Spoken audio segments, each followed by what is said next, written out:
बिस्मिल्लाहिर्रहमानिर्रहीम। मेरा नाम शफीक भट्ट है और मैं इटली से हूँ।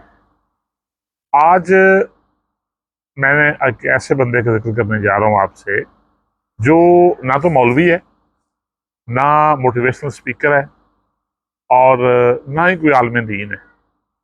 लेकिन वो जो काम कर रहा है ना जी, वो बहुत सारे नाम नहाद मोटिवेशनल स्पीकर से ज़्यादा काम कर रहा है। और हमारे जो उलमाए कराम है, बहुत सारे, सारे नहीं, बहुत सारे, उनसे ज़्यादा अच्छा काम कर रहा है। वो मेरे और आपके बच्चों के मुस्तकबिल को महफूज बना रहा है। मेरे और आपके बच्चों को समझाता है कि जुर्म की दुनिया, इसका अंजाम बहुत बुरा है।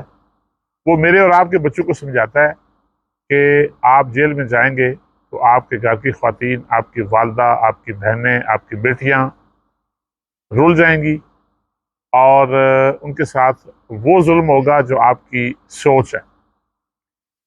मैं ऐसे बहुत सारे नौजवानों को मैं जानता हूं जिनसे मेरी बात हुई, मैं उसमें बड़ी रिसर्च की मैंने, जिनसे मेरी बात हुई, जो जिन्होंने कबल अज़ वक्त तौबा कर ली। उन्होंने कहा जी, हमारे दिल में एक शौक था, एक फिल्में देख देख के, लोगों के कमेंट्स लोगों ने किए कि हमने इस बंदे की बातें सुन के तौबा कर ली है।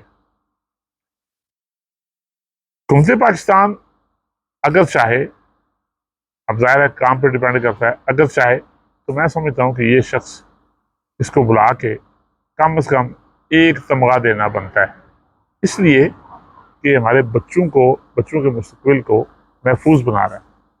जी हाँ दोस्तों, मैं बात कर रहा हूँ शाहिद चौधरी की, जिनका ताल्लुक लाहौर से है। मेरी उनसे वाकफियत सोशल मीडिया के थ्रू ही हुई, और मैंने उस बंदे की बातें सुनी, उस बंदे का दर्द सुना, उस बंदे की सोच को परखा, उस पर स्टडी की, उसकी बातें सुनी, और मुझे लगा कि ये शख्स, जो बाज़ाहिर अपने आप को कहता है मैं मैट्रिक पास भी नहीं हूँ, सादा सा बंदा है, बड़ी जटकी सी बात करता है, बड़ी खुली बात करता है, देहाती लहजे में बात करता है, बहुत सारे शायद अल्फाज भी गलत बोलता है, लेकिन यकीन करें, इसके दिल में आपके बच्चों का दर्द ज़रूर है। एक दफ़ा इसको सुने, अगर आपको अच्छा लगे तो मुझे आपने कमेंट्स करके बताना है।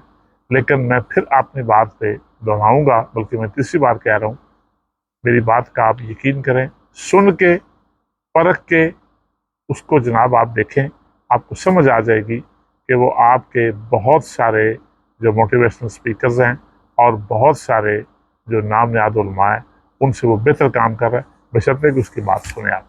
बहुत शुक्रिया जी, सलामत रहें।